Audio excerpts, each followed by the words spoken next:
ಲೋಕದಲ್ಲಿ ಉಳಿವಿಲ್ಲ ಎಂಬುದು ತಿಳಿದಿರಲಿ ನಿನಗೆ. ಜಗಜ್ಜನನಿಯನ್ನು ಏನೆಂದು ತಿಳಿದೆ ಪಾಪಿ. ನಿನ್ನಂತ ಅಲ್ಪನಿಗೆ ಗೋಚರಿಸುವವಳುವಲ್ಲ ನನ್ನ ಶಿವಾನಿ. ನನ್ನಂತವ ತಲೆಗೆ ಬೇಕಿಲ್ಲ ಎಂದು ಹೇಳಬೇಕಾದವ ನೀನಲ್ಲ, ಅವಳು. ಇಷ್ಟಕ್ಕೂ ನಾ ಬಯಸಿದ್ದು ನಿನ್ನ ಶಿವಾನಿಯನ್ನಲ್ಲ, ಪರ್ವತರಾಜನ ಮಗಳ ಪಾರ್ವತಿಯನ್ನು. ಹೆಸರು ಯಾವುದಾದರೂ ವ್ಯಕ್ತಿ ಬೇರೆಯಲ್ಲವಲ್ಲ. ಸ್ವರ್ಗವನ್ನು ಆಕ್ರಮಿಸಿದ ಪಿತ್ತ ನಿನ್ನ ನೆತ್ತಿಗೇರಿದೆ.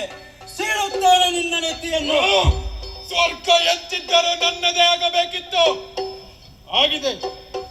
ನನ್ನ ತಲೆಯ ಕೂದಲನ್ನು ಕುಂಕಿಸುವುದಕ್ಕೆ ಸಾಧ್ಯವಿಲ್ಲ ನಿನ್ನಿಂದ. ನೋಡಿದೆಯಲ್ಲ ನನ್ನ ಮೂರನೇ ಕಣ್ಣನ್ನು. ಒಮ್ಮೆ ತೆರೆದನಾದರೆ ನೀನೇನು, ನಿನ್ನ ಕುಲವೇ ಅಳಿದು ಹೋದಿತು. ಜೋಕೆ ಬಲೆ ನಿನ್ನ ಕಣ್ಣೆ. ಆದರೆ ಅದೇ ಕಣ್ಣಿನಿಂದಲ್ಲವೇ ನಾ ಹುಟ್ಟಿದವನು. ಮತ್ತೆ ಆ ಕಣ್ಣು ತೆರೆದರೆ ಇನ್ನಷ್ಟು ಜಲಂಧರರು ಹುಟ್ಟಬಹುದು. ತೆರೆದು ನೋಡು. ಎಲ್ಲ ಉತ್ತಮ. ಯಾರೊಂದಿಗೆ ಮಾತನಾಡುತ್ತಿರುವೆ ಎನ್ನುವ ಪರಿವೇ ಆದರೂ ಇದೆಯೋ ನಿನಗೆ?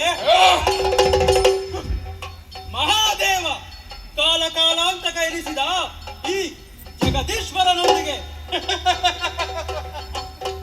ನೀನೇ ಹೇಳಿದೆಯಲ್ಲ, ಹೆಸರು ಯಾವುದಾದರೂ ವ್ಯಕ್ತಿ ಬೇರೆಯಲ್ಲ ಎಂದು. ನನಗೆ ನಿನ್ನ ಪ್ರಭಾವಳಿಗಳ ಹಂಗಿಲ್ಲ.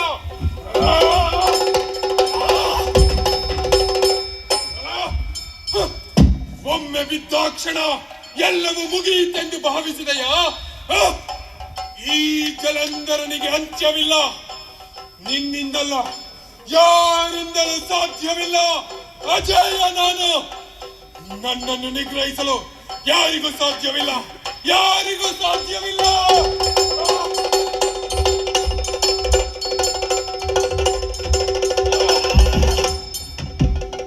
ಅಜೇಯ, ಅದು ನೀನು.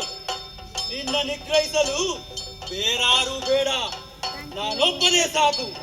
ಮುಗಿಯಿತು ಪಾಪಿ ನಿನ್ನ ಆಟ.